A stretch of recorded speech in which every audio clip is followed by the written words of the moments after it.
সাইয়েদনা মূসা আলাইহিস সালাম আল্লাহর একবার জিজ্ঞেস করলেন, আল্লাহ মাইয়া কুনু জালিসি ইয়াউমাল কিয়ামা, আল্লাহ আমার সাথে কিয়ামতের দিন জান্নাতের সাথী কে হবে?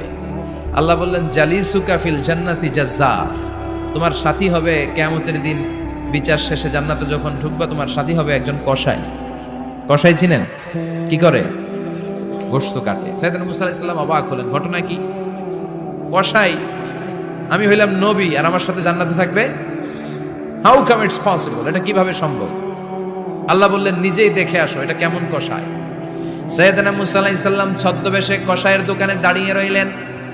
দেখলেন স্পেশাল বিশেষ কোনো আমল নাই, কসাই শুধু গোশত কাটে, গোশত বিক্রি করে। দিন শেষে দোকান বন্ধ করে প্যাকেটের ভেতরে গোশত নিয়ে বাড়িতে রওনা হয়েছে। বাড়ির ভেতরে ঢুকে যাওয়ার পর সাইয়েদনা মূসা আলাইহিস সালাম ঘরের দরজার কড়া নাড়লেন। কসাই বলে, মান আনতা, তুমি কে? মূসা আলাইহিস সালাম বললেন, আনা মুসাফির, আমি মুসাফির, থাকার জায়গা নেই, আপনি যদি থাকার জায়গা দেন আপনার বাড়িতে থাকবো। কসাই বলে, আসেন।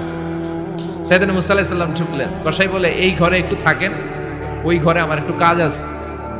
মূসা আলাইহিস সালাম বললেন, যান, কাজ সেরে আসেন। মূসা আলাইহিস সালাম খেয়াল করলেন ওই ঘরে মাচার উপর থেকে বয়োবৃদ্ধ এক নারীকে তিনি নামিয়ে গোসল করালেন, টাওয়াল দিয়ে গা মুছিয়ে দিলেন, নতুন জামা পরিয়ে দিলেন।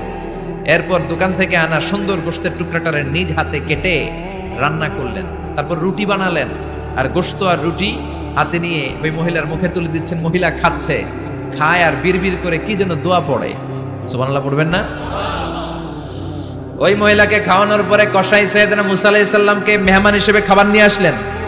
বললেন, ও পথিক, খাবার খান, সকালবেলা আপনিও চলে যাবেন, আমিও যাব আমার দোকানে, খেয়ে আপনি ঘুমিয়ে পড়েন। মূসা আলাইহিস সালাম বললেন, ততক্ষণ পর্যন্ত তোমার আনা খাবারে আমি হাত দিব না যতক্ষণ না তুমি বলবা ওই মহিলাটাকে। কসাই বলে, হাদিহি উম্মি, এটা আমার মা। হাদিহি উম্মি, এটা আমার মা। এই দুনিয়া এই মা ছাড়া আমার কেউ নাই, আমিও ছাড়া আমার মায়ের কেউ নাই। তাই প্রতিদিন দোকানের কাজ শেষ করে গোশত এনে রান্না করে আমার মারে আমি খাওয়াই। হাদিহি উম্মি, এটা আমার জনম দুঃখিনী মা।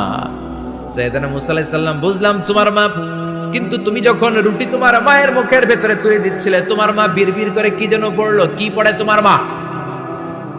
কসাই বলে, আমার মায়ের একটা পাগলা দোয়া আছে। কি দোয়া? আমি জানি কশিন কালো এই দোয়া কবুল হবে না। আবেগের বশবর্তী হয়ে প্রতিদিন আমার মা আমার খেদমতে আমার উপর এত সন্তুষ্ট হয়ে যায়, এত খুশি হয়ে যায়।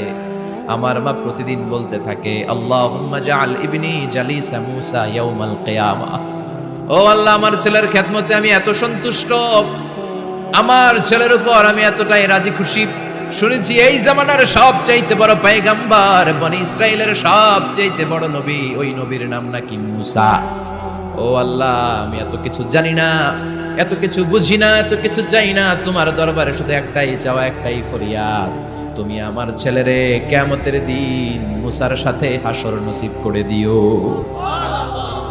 আমার ছেলে কসাই ছেলেটারে তুমি মূসার জান্নাতের সাথী বানিয়ে দিও। আল্লাহুম্মা জাআল ইবনি জালিসা মূসা ইয়াউমাল কিয়ামা। জালিস মানে ফ্রেন্ড, বন্ধু। আল্লাহ, জান্নাতে আমার ছেলেরে তুমি মূসার বন্ধু বানিয়ে দিও।